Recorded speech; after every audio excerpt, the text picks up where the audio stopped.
धरी से जब खा ले बेचारा नमक रोटी वो खाओ बढ़िया माल पूरी अपना उड़ाओ। एक दिन संयोग हुआ वो खेत को गया, लेकिन खेत की मिट्टी सूख गई थी, हर नहीं लगा तो बिचवई में खोल लावा।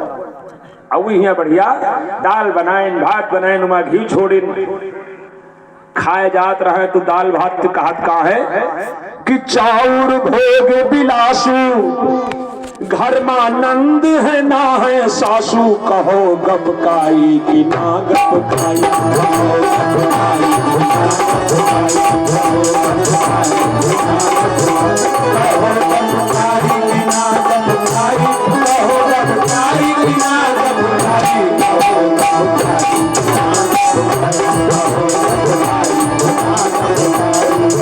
जोर रखी जाए घर में का हो रहा है।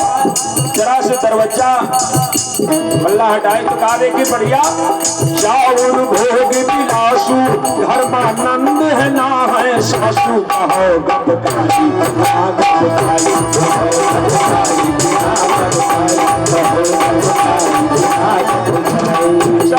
बुखार उतर गया बुखार हमने ना रहे बिल्कुल खिल रहे।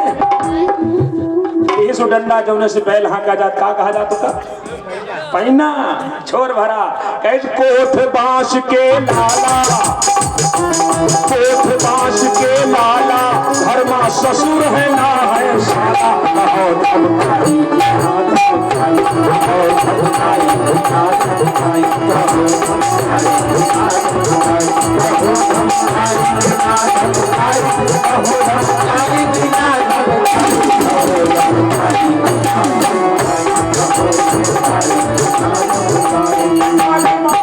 शुरू हो जाओ।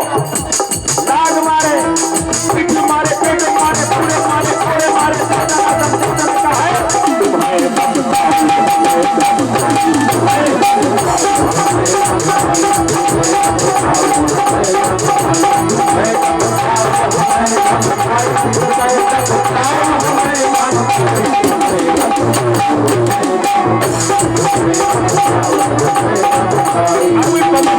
अंगना भरम नाचे मारे पेनन के अपना मारिश की अंगना भरम छीछा लेकर होगा। ऐसी ऐसी सती है आज की, लेकिन नारी का धर्म है पति धर्म धारण करे वही नारी की पवन रेखा दिखाए कि था नाम पवन रेखा रानी का मधुरी उसकी बानी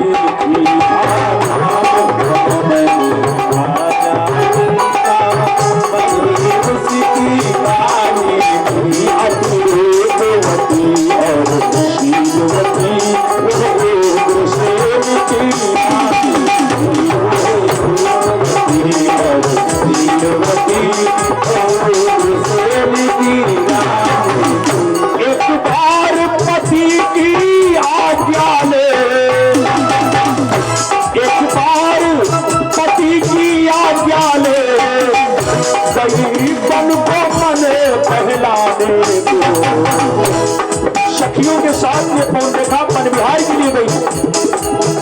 एक बार पति की आज्ञा ले, पन को मने पहलाने को, पन की शोभा में मुक्त हुई ध्यान आधर जाने को, पन की शोभा में मुक्त हुई ध्यान आधर जाने को, पन की शोभा में मुक्त हुई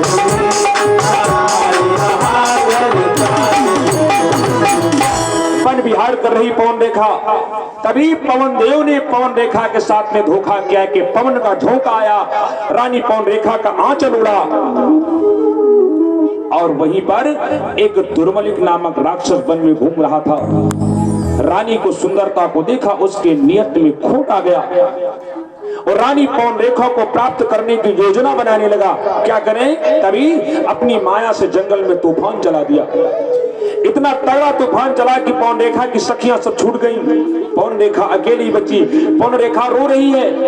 तभी दुर्मलिक ने महाराज जुगुरसेन का रूप बनाया और कहा प्रियतम परेशान को मैं तो आ गया हूं, और अपना पति समझ करके पवन रेखा ने अपने को समर्पित कर दिया दुर्मलिक को, और दुर्मलिक ने उसके पाक दामन में दाग लगा दिया। और जब अपना असली रूप में आया, पौन रेखा ने बहुत क्रोध किया, अरे नालायक, आज तूने मेरे पाक दामन में दाग लगा दिया है, मैं अबला हूं, वरना तुझे अभी मार डालती।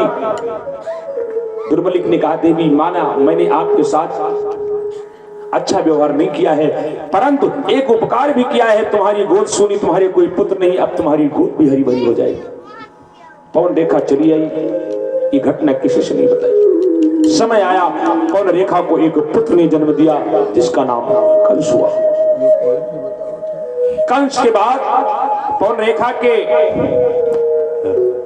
कंस न्योगागाद 9 भाई और हुए। कंस 10 भाई थे। कंस के 10 भाई थे और 5 बहनें थी। महाराज उग्रसेन के एक भाई थे महाराज देवक, जिनके भी 7 बेटियां थी।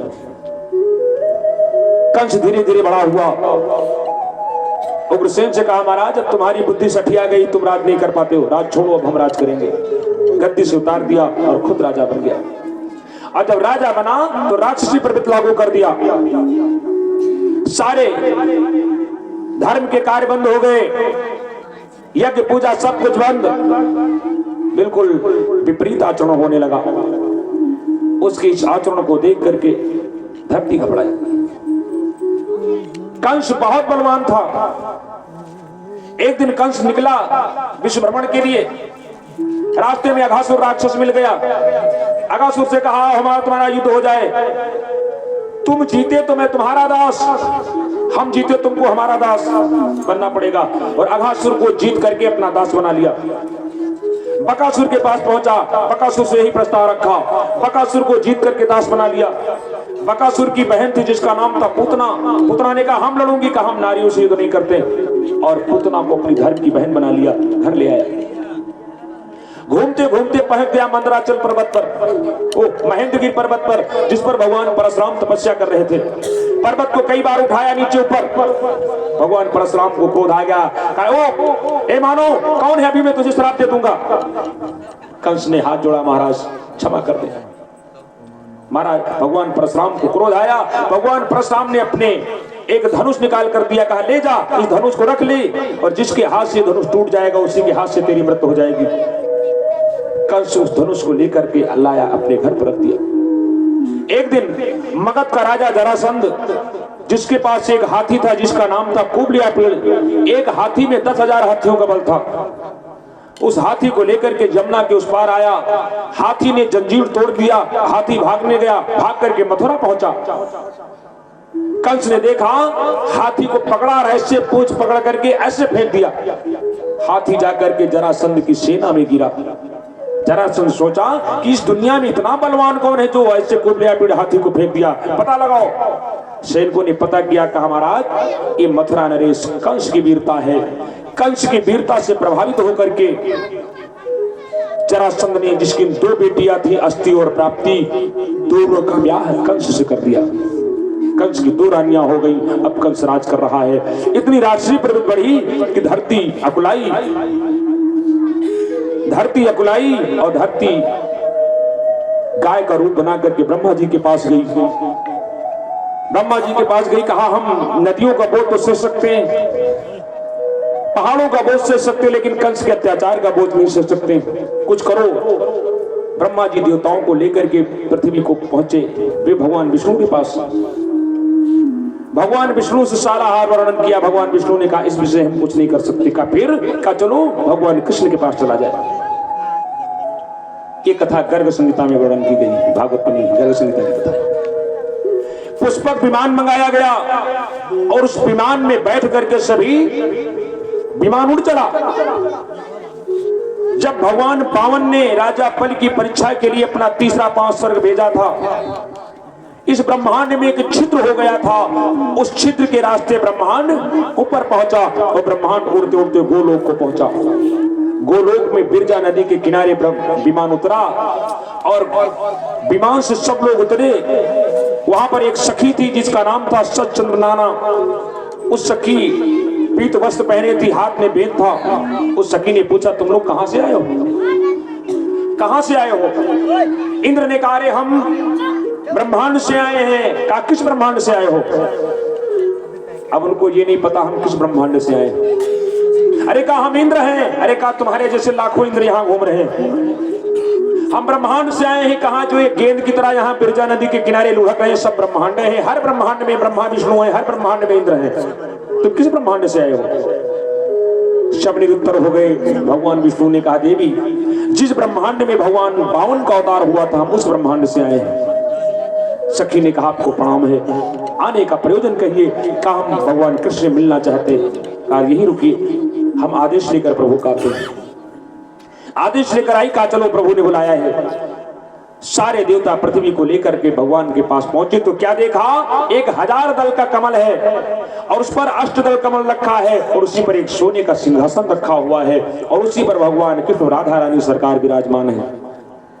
देवता पहुंचे, देवताओं ने देखा, देवताओं ने प्रणाम किया। तभी देखा राम जी आए अपने चारों भाइयों के साथ में और भगवान कृष्ण को प्रणाम करके उनके हृदय में विलीन हो गए। फिर देखा भगवान परशुराम आए, उनको प्रणाम करके उन्हीं में विलीन हो गए। भगवान वामन आए, यानी भगवान के जितने भी अवतार थे सब एक एक करके भगवान कृष्ण में विलीन हो गए। देवताओं ने बहुत प्रार्थना किया, त्राहि माम त्राहि माम। भगवान कृष्ण ने कहा देवताओं आने का प्रयोजन कहो।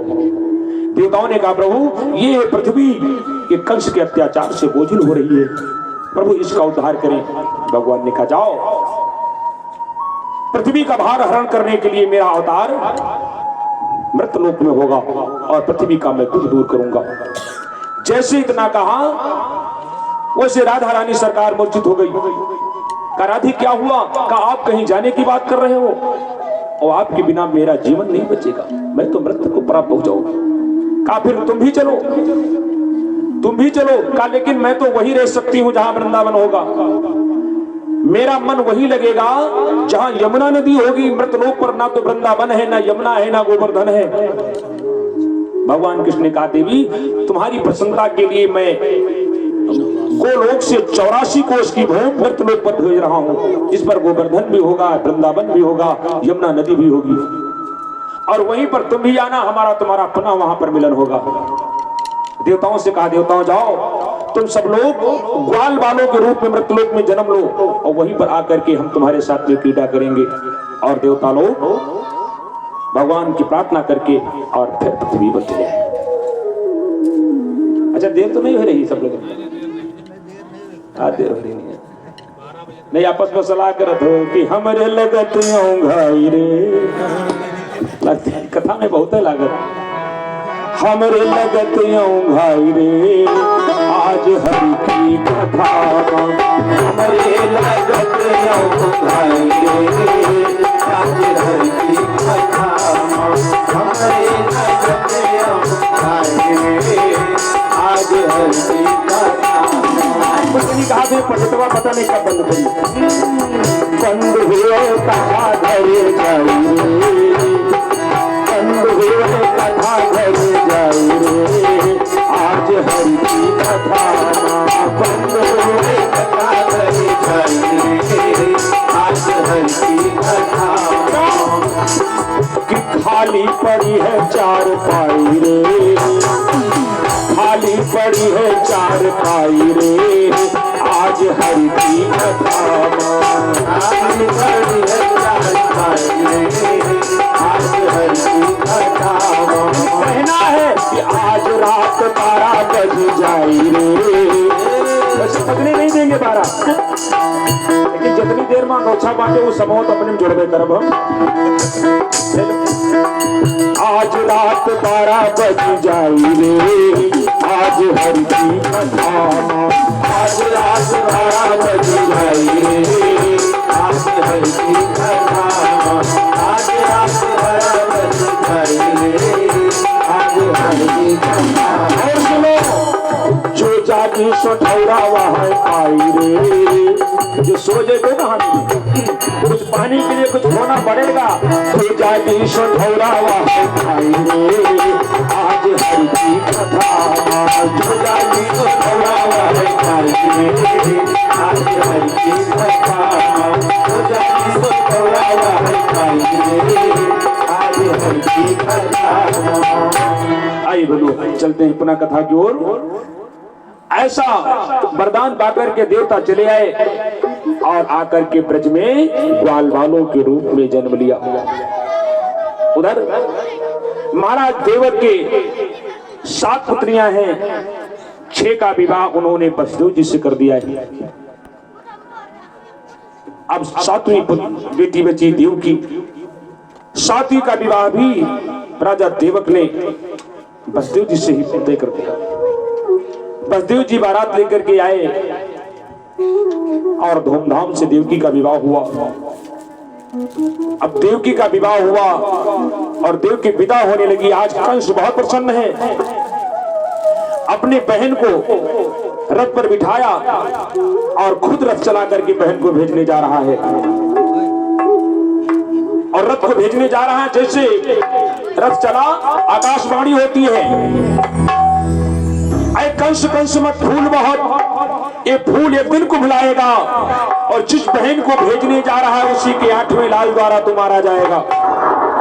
ऐसे आकाशवाणी हुई। कंस घबरा गया। कंस के हाथ से घोड़े की लगाम छूट गई। कंस नीचे उतरा, कहा अच्छा इस देवकी के 8वें पुत्र के द्वारा मेरी मृत्यु होगी? अरे मैं देवकी को ही नहीं रखूंगा तो उसके पुत्र कहां से पैदा होगा? ना होगा बांस न बजेगी बांसुरी।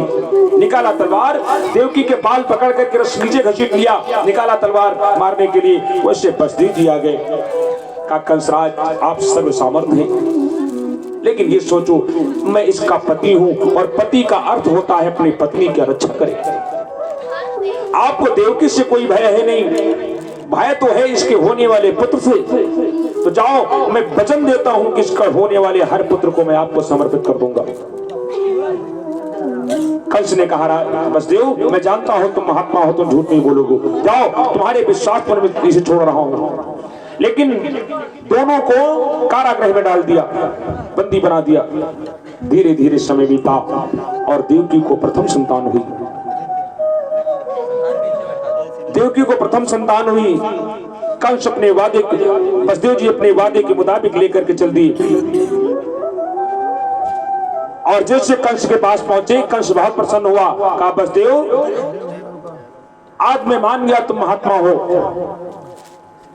अपने वादे के मुताबिक तुम अपने पुत्र को लेकर के आ गए हो, मैं बहुत प्रसन्न हूं। जाओ, मैंने इसको क्षमा किया, क्योंकि आकाशवाणी ने 8वें पुत्र के द्वारा बताया था इससे मेरी कोई भय नहीं, लाई जाओ, क्षमा किया। वसुदेव जी ने कहा राजन आप बड़े दयालु हैं। वापस चले आए। देवकी से कहा देवकी तुम्हारा भाई बहुत क्षमावान है, देवकी इसको क्षमा कर दिया। अब नारद जी ने देखा कि कंस के मन में दया आ गई, ऐसे राक्षसों के मन में दया आएगी तो भगवान का अवतार कहां होगा? जल्दी पहुंच गए। कहा राजन सावधान। कहा क्या हुआ? कहा तुमने देवकी के पुत्र को क्यों वापस कर दिया? अरे क्या महाराज 8वें पुत्र के लिए आकाशवाणी ने कहा था। कहा सावधान, ये देवता बड़े चालाक होते हैं। एक कमल का फूल लिया जिसमें 8 पंखुड़ियां थी। कहा बताओ इसमें 8वीं कौन है? यहां से गिनो तो ये 8वीं, यहां से गिनो तो ये 8वीं, यहां से गिनो तो ये 8वीं। का मतलब क्या ये देवता किसी को भी 8वीं बना सकते हैं? तो कहा क्या महाराज फिर हम सबको मार डालें? कहा ये हम नहीं कह रहे, हम नहीं कह रहे, हमने जो सच्चाई है वो बता दिया है। क्योंकि पाप करने वाले से ज्यादा पापी पाप करवाने वाला भी होता है। तो नारद जी कहे हाँ सबको मार डालो तो उनको भी तो लगेगा पाप। तो कहिए हम नहीं कह रहे भैया, हम जो सत्यता है वो बता रहे हैं। नारद जी चले गए। कंस ने दूत को भेजा, वसुदेव से कह दो अपनी संतान को लेकर आए। वसुदेव जी लेकर आए और तलवार से उसको मार डाला। इस प्रकार धीरे धीरे 6 संतानों को मार डाला। 7वें संतान के रूप में देवकी के गर्भ में साक्षात शेष जी आए। भगवान शेष जी को बचाना चाहते थे। योग माया को आदेश दिया। योग माया देवकी के गर्भ से उस गर्भ को हरण करके और वसुदेव की जो एक रानी रोहिणी गोकुल में रह रही थी उनके घर में प्रवेश कर दिया। इधर ये हो गया कि देवकी का 7वां गर्भ नष्ट हो गया। अब 8वें गर्भ की बारी आती है। सुखदेव स्वामी कहा परीक्षित अब आगे के गर्भ में आते हैं यदुनाथ। महाराज परीक्षित पहले उन्हें सादर जोड़ो हाथ। भगवान गर्भ में आए। धीरे धीरे अब की कुछ चमत्कार लगा। वसुदेव देवकी को कुछ विशेष आनंद की अनुभूति हो रही है, आनंद की अनुभूति हो रही। धीरे धीरे समय आया, भादों का महीना, कृष्ण पक्ष तिथि, अष्टमी, रोहिणी नक्षत्र, प्राकट्य का समय आया। देवताओं ने कहा चलो भगवान की गर्भास्तुति किया जाए। और सारे देवता अप्रत्यक्ष रूप से कंस के कारागार में आ गए और देवकी की गर्भास्तुति कर रहे हैं भगवान की। कहते हैं कि स्वागतम कृष्णा, स्वागतम कृष्णा, स्वागतम कृष्णा, स्वागतम कृष्णा, स्वागतम कृष्णा, स्वागतम कृष्णा, स्वागतम स्वागतम शरणागतम कृष्णा, स्वागतम स्वागतम शरणागतम कृष्णा, स्वागतम कृष्णा, स्वागतम कृष्णा, स्वागतम कृष्णा, स्वागतम कृष्णा, स्वागतम कृष्णा, स्वागतम कृष्णा, स्वागतम स्वागतम शरणागतम कृष्णा, स्वागतम स्वागतम शरणागतम कृष्णा, स्वागतम कृष्णा, स्वागतम कृष्णा, स्वागतम कृष्णा,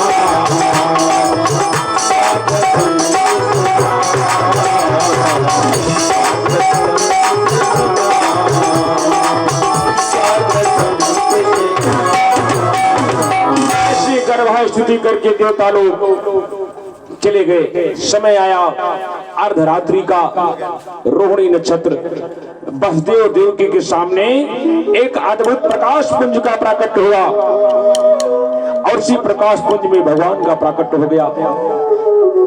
बड़ा सा रूप, बनमाला पहने हैं, 4 भुजाएं हैं, शंख चक्र गदा पद्म धारण किए हैं। कहा माता याद करो, तुमने मेरे लिए तपस्या किया था। पूर्व जन्म में जब तुम प्रश्नी थे, माता का नाम सुतपा था, तुम लोगों ने मेरी तपस्या किया, मैंने दर्शन दिया, कहा वरदान मांगो। आपने कहा था कि मेरे जैसा पुत्र चाहिए। मैंने सोचा हमारे जैसा कोई दूसरा है नहीं। तो नीति कहती है अगर कोई उसी वस्तु को मांग ले, कोई ये कटोरी मांग ले कि कटोरी दे दो, तो हम दे दिया तो ऋण से ऋण हो गए। अगर वो कहता है इसी तरह की कटोरी दो, तो हम 3 देंगे, तब ऋण होंगे। अगर आपने मुझे ही पुत्र के रूप में मांग लिया होता, मैं एक बार आपका पुत्र बन जाता, लेकिन मेरे जैसा पुत्र मांगा तो मैं 3 बार आपका पुत्र बना।